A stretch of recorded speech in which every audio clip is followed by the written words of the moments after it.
So Koen Verheijen from VaultSpeed, Partner Solution Architect. So basically here to really get to know partners, which is one of the fun things about the conference.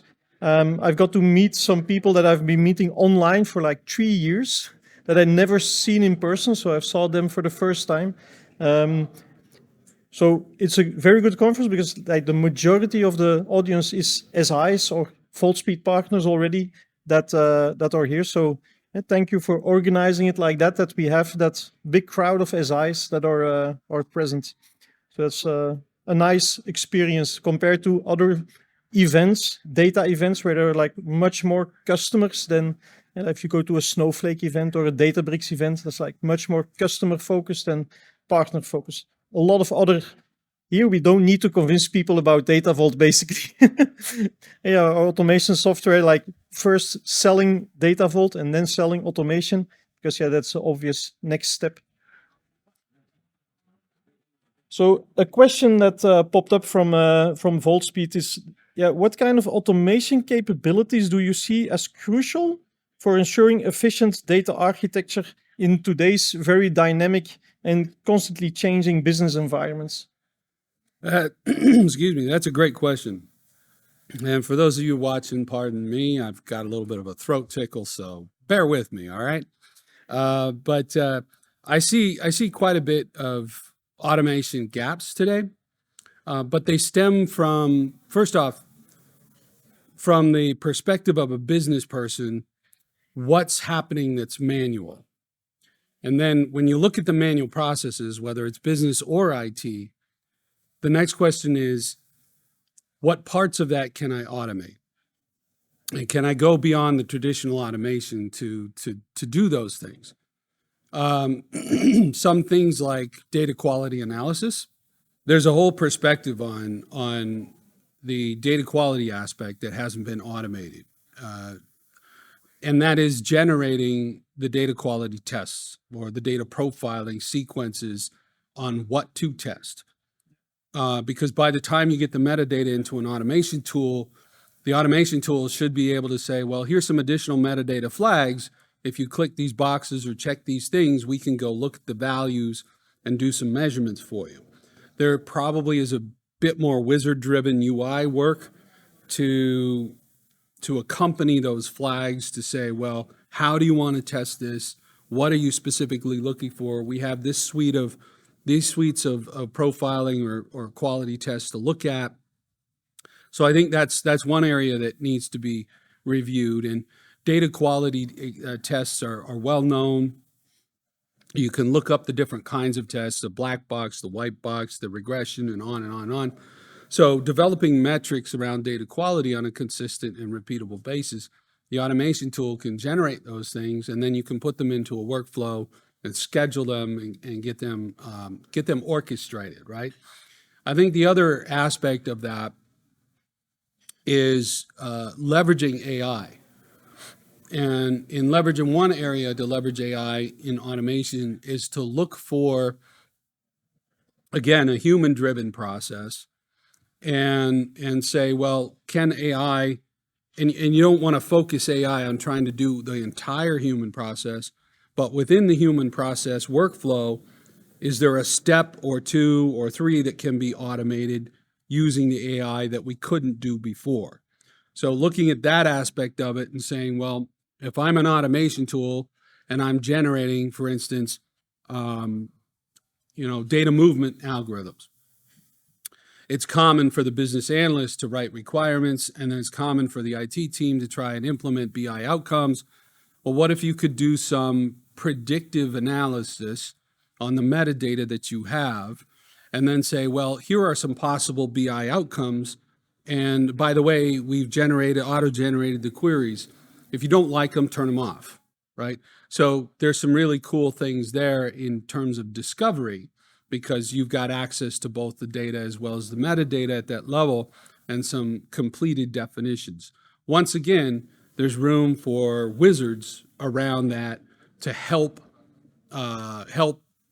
add additional metadata to those components, because obviously you can't feed AI with just here's a table structure and here's a join and expect it to come out with reasonable results. I had some good discussions with a few people here that the source analysis part, like before you can start modeling, doing that, they are already doing some AI stuff, analyzing data and things like that, so that we could potentially start including in what's today is indeed one of the manual steps in the whole process. Because the automation tool needs a source analysis, needs a conceptual model, and if you can guide the customer in having that conceptual model ready in like 90% and your source mapping ready for 60-70%, that's again a big jump in the total automation process. So we have some things in our head now to take back to Belgium, to start talking with our CTO to make evolutions in the tool. So that will be certainly somewhere in the near future that we will do that. We already talked a bit. The integration with AI and the machine learning technologies. The influence that it has on those processes, of course, that is one of the, from your experience, the primary drivers that organizations have when they say we want to invest in automation software and also automation of the data quality, the real, the drivers for a company. Because it's good that we say they need it, but what do you see as a driver? The driver is business value, as it always has been. Data quality can negatively impact financials and shareholders and stock value. It can negatively impact auditability, and it can negatively impact the trust factor in the warehouse as a whole.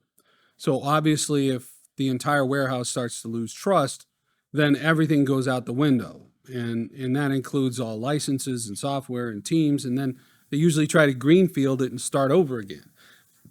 That's not the right way to do it. We all know that, but that's what businesses will continue to do.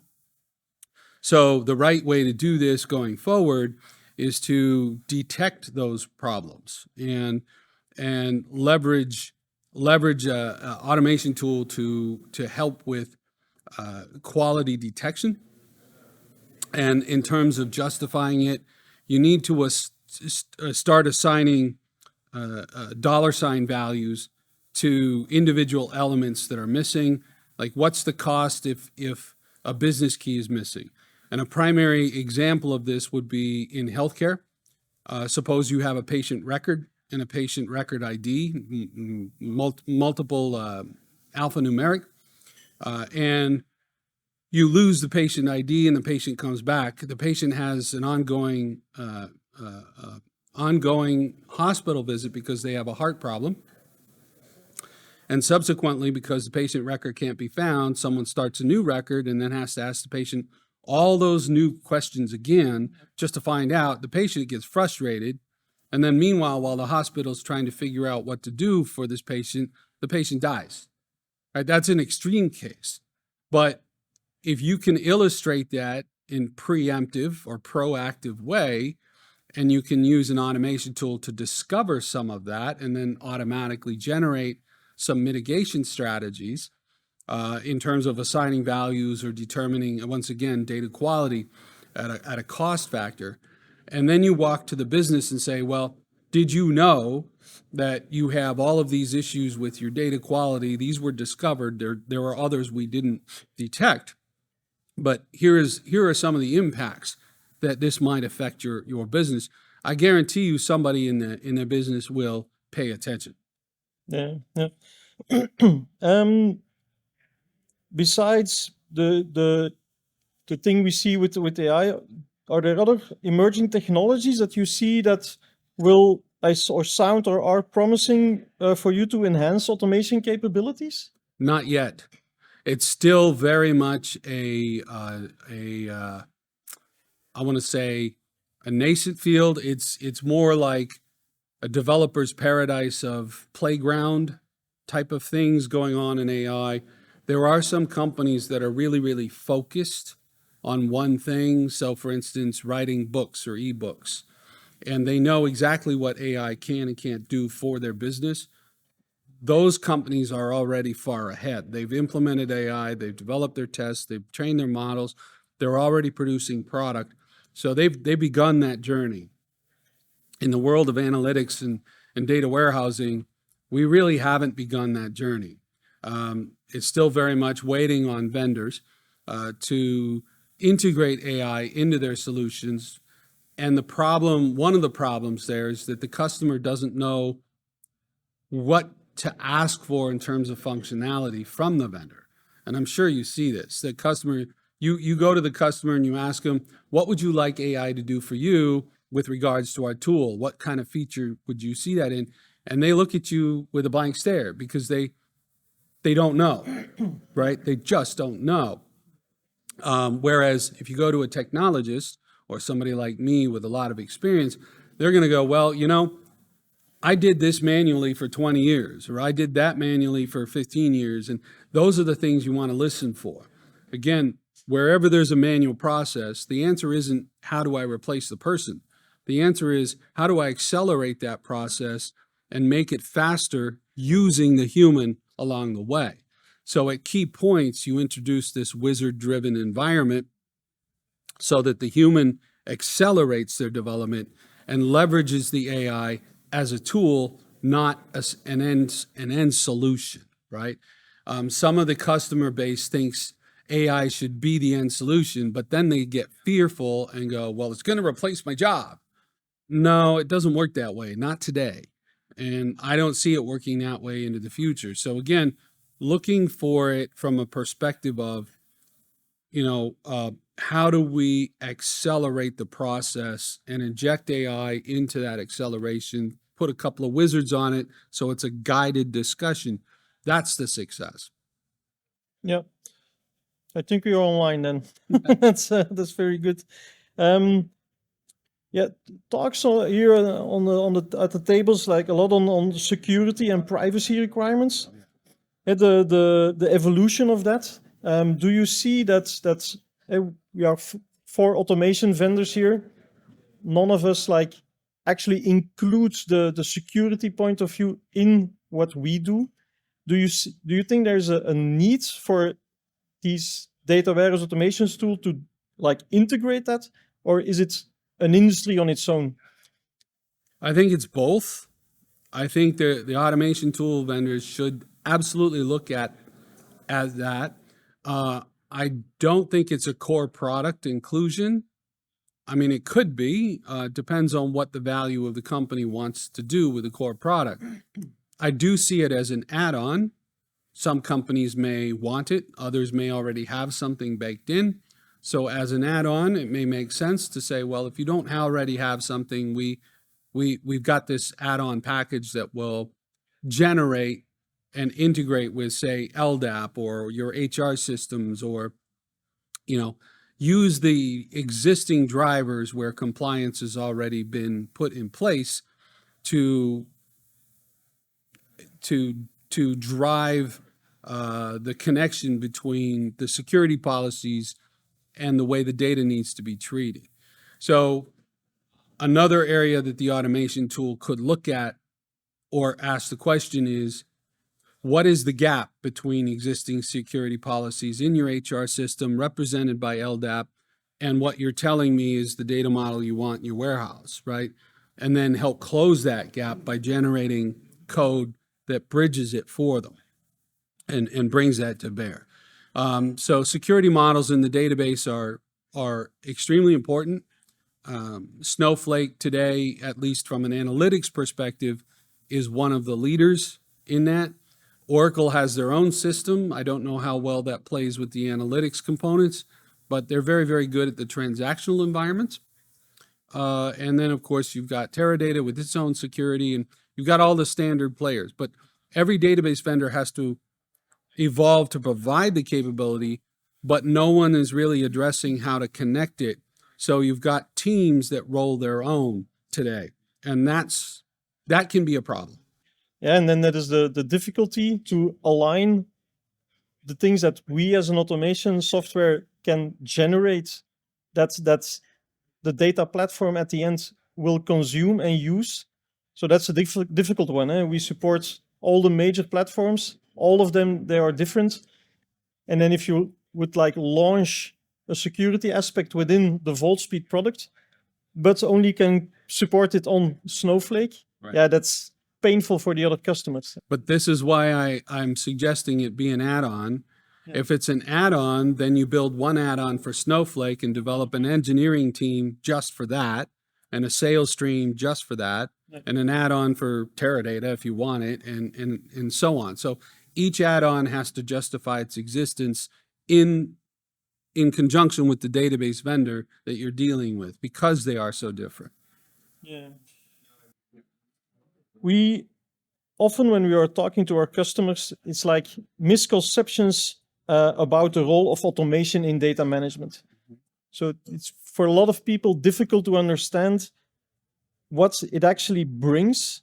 And so, yeah, how can we address these misperceptions in marketing, sales, training? That's an easy answer. The answer is calculate it in human cost. Yeah. And what you need to understand, and I'm sure you do, figure out what it takes a human to do, and how long it takes the human, and also how many people it takes to do the job. And on top of that, don't forget the maintenance cost. If rework comes back, how long does it take that same set of humans or the team to do it? And then on top of that, you need a level of risk. And then you express it in financial terms. And you say, well, here's a team, a hypothetical team of 5 people, and this is the task based on the numbers we know, our customers have told us, and we've got case studies and backup and all this other stuff to base this knowledge on, or these estimations on. Here's what it takes for a team of 5 or a team of 3 to do this kind of work. And here it takes that same team this amount, this time for rework or for going back and making fixes. And with an automation tool, this team then drops by 30%, 70%, whatever the number is. And it's an average. And you can say, well, based on level of experience, this number varies a little bit, plus or minus 10% margin of error. But if you can express it in terms of cost, then the financial people understand the time savings, the business understands the time savings, the financial people also understand the cost savings. And that's really how that should be done. Because if you can't express the value in cost and time savings, then it's almost not worth talking about automation at a customer. Then we are on a good track because the marketing team just launched an ROI calculator on our website, and it does exactly what you're specifying. So that's that's a good tick in the box, I would say. Yeah, any suggestions for enhancing our automation software for the to align with future needs and expectations that you see? Yeah, I outlined a couple of those at the beginning of the podcast, so I'm not going to go back, and if you want to go back, you should go back and watch the beginning of the podcast. That'll give you some ideas. But just to sort of recap, security is one area that we just talked about. Addressing testing is another area. So getting automated test case generation.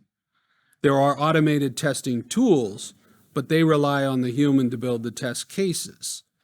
And there's not so much in the automation space of actually generating the test cases based on what you already know. So that's a gap that could be filled.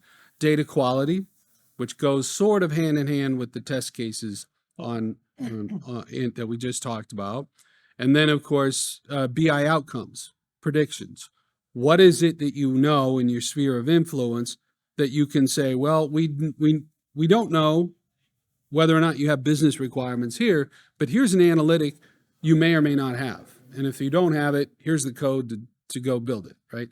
So generating analytic functions or business rules based on assumption, based on knowledge. Using a wizard-driven approach, you can narrow that down to be more accurate, right? So those are the suggestions I would have. Okay, I will bring that back to our CTO and product owner. Yeah, that were the questions that I prepared. So thank you very much. You are welcome. And thank you. I'm Dan Lindstedt signing off for this version of the podcast. Take care, folks. Bye.